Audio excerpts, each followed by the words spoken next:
പ്രവാസികളുടെ കുട്ടികൾ പലപ്പോഴും ദുബായ് എന്ന് കേൾക്കുമ്പോൾ ബുർജ് ഖലീഫയും ബുർജുൽ അറബും ഒക്കെയാണ് കണ്ടിട്ടുള്ളത്. മറ്റ് സൈഡ് കണ്ടിട്ടില്ലല്ലോ. ഉപ്പ നിൽക്കുന്ന ലേബർ ക്യാമ്പ് കണ്ടിട്ടില്ല, കാണിക്കത്തുമില്ല. എൻ്റെ ഉപ്പ കാണിച്ചിട്ടില്ല കേട്ടോ. എൻ്റെ ഉപ്പ അബുദാബി എയർപോർട്ടിൽ 40 വർഷം ഒരു എംപ്ലോയറിന്റെ കീഴിൽ വർക്ക് ചെയ്ത ആളാണ്. ഉപ്പ വരുമ്പം ഫുൾ കളർഫുള്ളാണ്, ഫുൾ ലഗേജ് ഉണ്ട്, എല്ലാവർക്കും സാധനങ്ങളുണ്ട്. ഞങ്ങൾ വിചാരിച്ചത് ഉപ്പ കസ്റ്റംസിൽ നിന്നാണ്. കാര്യം എയർപോർട്ട് എന്ന് കേൾക്കുമ്പോൾ സാഗർ എലിയസ് ജാക്കിയില് മറ്റേ മോഹൻലാലിന്റെ white and white brief case ഒക്കെ ഉണ്ടല്ലോ, ആ സ്വർണ്ണക്കടത്തുകാരൻ പിടിക്കുന്നു, ആ ഒരു ഇമേജാണ് നമുക്ക് ഉപ്പായെ കുറിച്ച് ഉണ്ടായിരുന്നത്.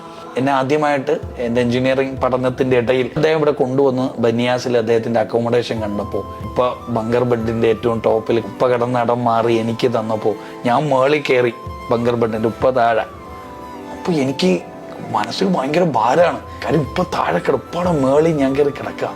ഈ ഉപ്പായ ഞാൻ കരുതിയത് കസ്റ്റംസ് ഓഫീസറായിട്ട് വൈറ്റ് ആൻഡ് വൈറ്റ് സൂട്ടും കോട്ടും ഒക്കെ ഇട്ട് ഇങ്ങനെ എയർപോർട്ട് ഭരിക്കുന്ന ഒരു വ്യക്തിയായിട്ട് കാണുന്ന ആളെ 16 പേരുള്ള ഒരു മുറി കണ്ടപ്പോൾ അന്ന് മനസ്സിലായി, ഞാൻ ഇനി നാട്ടിൽ തിരിച്ചു പോയ എൻ്റെ കൂട്ടുകാരുമൊത്ത് കളിച്ച് നടക്കില്ല. പോയ പേപ്പർ എഴുതിയെടുക്കണം, പഠിക്കണം. ഒരു പോയിന്റ് വരെ എൻ്റെ ലൈഫിലുണ്ടായ എല്ലാ തകർച്ചയ്ക്കും കാരണം എൻ്റെ ഉപ്പാടെ ഇവിടുത്തെ ജീവിതം അറിയാത്തതുകൊണ്ടാണ്.